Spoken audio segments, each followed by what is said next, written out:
The growth of the tech industry is no secret, even with concerns over privacy. The power of Silicon Valley seems to know no bounds. But here to discuss this with us is Distinguished Fellow at Harvard Law School and Carnegie Mellon School of Engineering at Silicon Valley, Vivek Wadhwa. Vivek, you wrote on an op-ed explaining your views on the tech industry, and we've obviously seen India kind of crack down on Amazon's monopoly there, or potential monopoly brewing there. I want to ask you, though, about why you think the U.S. should be doing the same. Well, because if you look at the power that Facebook, Google, and all these tech companies are gaining, Amazon, they're literally becoming monopolies. They are now able to make and break markets. They're ruthlessly buying competitors.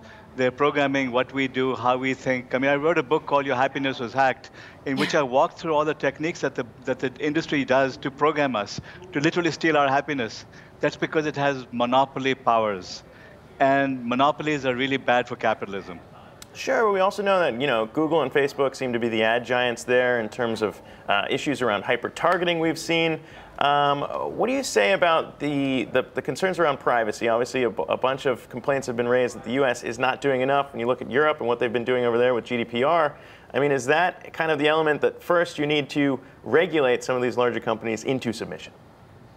Zach, if these weren't monopolies, then the free markets would rule. If we had an alternative to Facebook, frankly, I think all of us would jump on it. Right, so this problem starts with the immense monopoly power they have. I mean, Facebook should never have been allowed by the FTC to acquire WhatsApp and Instagram because it's doing classic monopoly things. Now that they're a monopoly, well, how can you control them? You have to now regulate them. You have to now break them up. You have to now do drastic things because they are stealing our privacy. Facebook has now earned a reputation for being a ruthless, greedy, data broker. They'll chase you everywhere. Every technique in the book to get your data and to learn all about you, they're doing. So we got to get these companies under control because it's really eating away at our freedom. We're talking about big brother's big brother here. But how do you change people's habits? I mean, people turn to Google when they want to search for something. They, are addicted to Facebook. How do you change people's habits about how they use these companies? See, the people don't have a choice. I mean, if you want to do a web search, Google has become the de facto. So, and people are programmed to use it. Now, you can't change habits yet. I mean, if there were alternatives, good alternatives, which were as easy to use and as powerful, we'd all use them. But try creating a new search engine. I mean, Yahoo, it's almost ironic that I'm talking to Yahoo over here, which had a better product until Google took over it. So now the question is, you're not going to change people because people have no choice. Facebook, Yahoo, no choice. Even Amazon, if you want to order something now, Amazon is the place to go. The alternative has to be regulations. We have to have limits, place limits on it, and that's what Europe is doing. Germany just did that with Facebook, saying, nope, you can't take the data you get from WhatsApp and Instagram and integrate it. You have to tell people exactly how their data is being used and why it's being used. That's very sensible policy. We need something equivalent in the United States. Vivek, talk to us a little bit about how these big companies are outwitting the regulators, which you also call out in your editorial.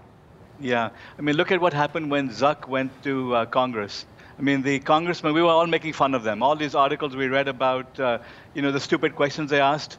Well, they're intelligent people. Their staffers are intelligent people.